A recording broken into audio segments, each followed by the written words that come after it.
Imagina, por un instante, un puente medieval lleno de gente que discute, negocia, canta y, sin demasiado pudor, deja caer sus necesidades al río que corre debajo. Algunas personas llenan cántaros de agua en la orilla de atrás, sin saber que lo que recogen ha pasado apenas unos minutos antes por debajo de sus pies. Es una imagen que hoy nos resulta difícil de creer, pero esa contradicción fue el pan de cada día en muchas ciudades europeas durante siglos. Desde la caída del Imperio Romano, Europa vivió una transformación urbanística y demográfica que cambió hasta las costumbres más íntimas. Los burgos y villas crecieron alrededor de mercados, iglesias y castillos, y con ese crecimiento llegó una pregunta simple y urgente: ¿dónde hacer las necesidades? La respuesta, a menudo, fue improvisada, rudimentaria y, si somos honestos, bastante desagradable.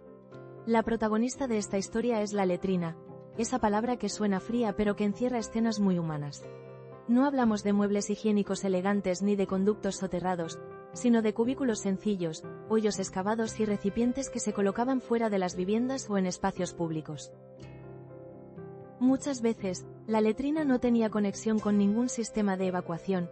Bastaba con cavar un hoyo y, después de su uso, cubrirlo con tierra o con hierba. Cuando el hedor se volvía insoportable, la solución era tan sencilla como brutal. Se sellaba la fosa y se abría otra muy cerca. El barrio cambiaba de punto de evacuación como quien cambia un cubo de basura lleno. Y si eso le añade un matiz grotesco, pienséis también que esas letrinas no eran un fenómeno exclusivo del campo. En las ciudades, donde la densidad de población aumentaba y el intercambio humano era constante, las letrinas comunales se convirtieron en algo habitual. Algunas se situaban en plazas, otras en patios y muchas, de forma sorprendente, en los propios puentes.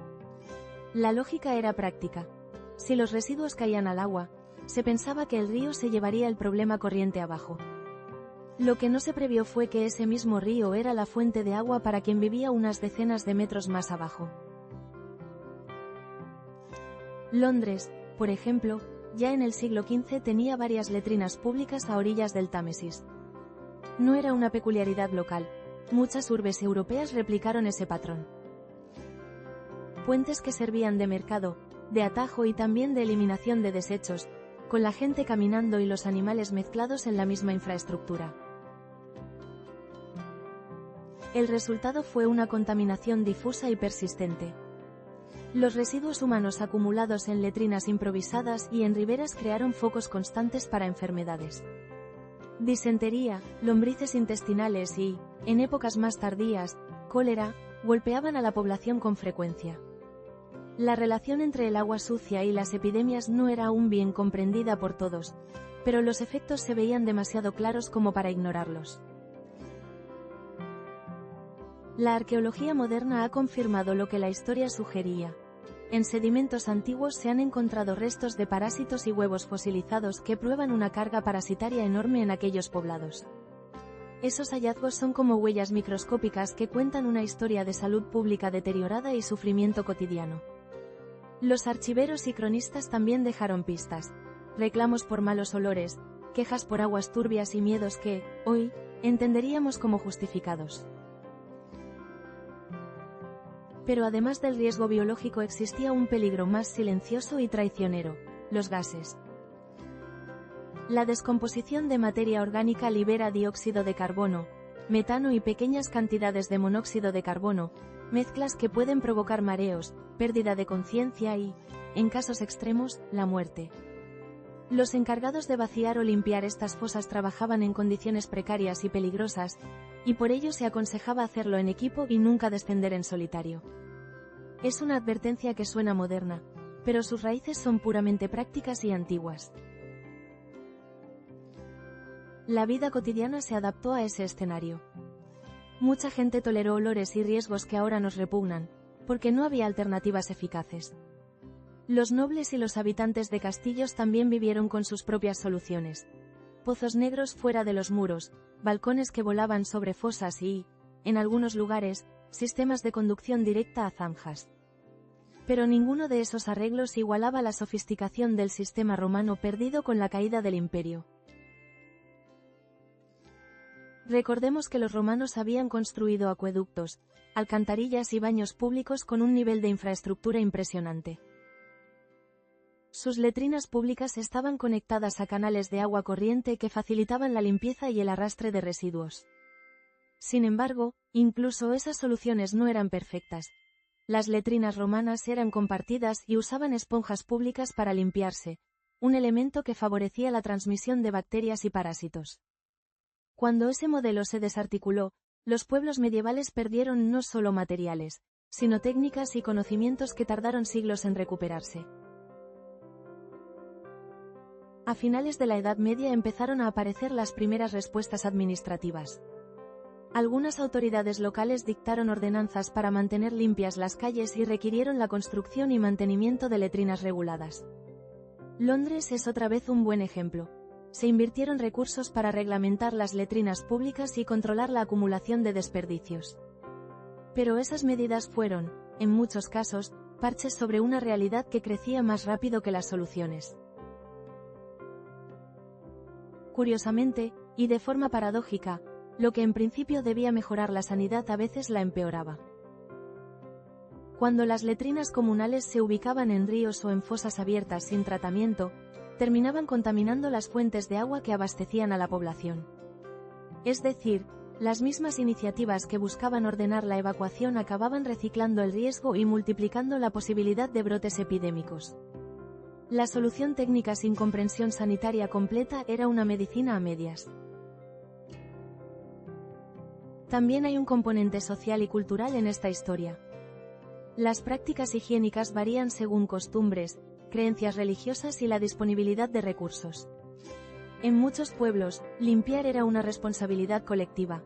En otros, la solución era relegada a los más pobres o a trabajadores marginados, como los encargados de vaciar letrinas. Esa división social acentuó desigualdades y convirtió la higiene en un indicador más de clase.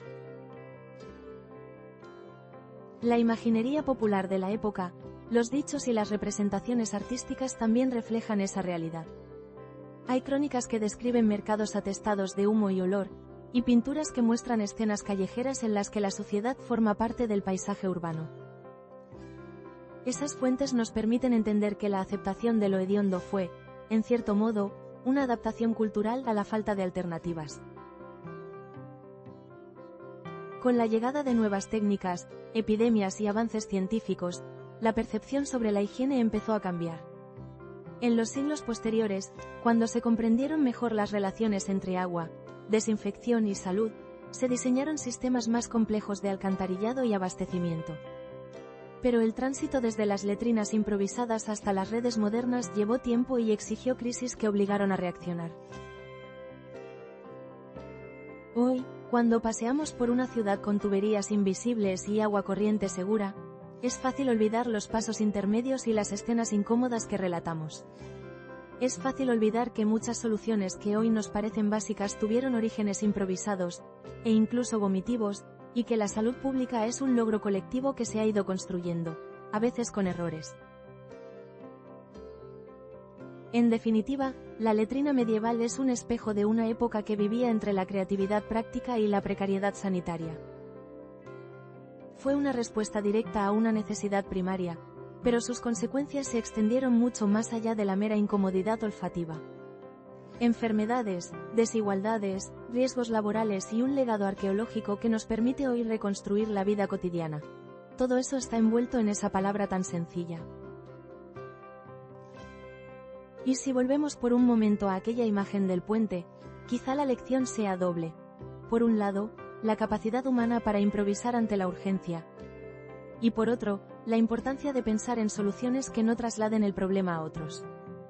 La historia de las letrinas medievales nos recuerda que una ciudad sana no es solo cuestión de infraestructura, sino también de conocimiento, normativa y responsabilidad compartida.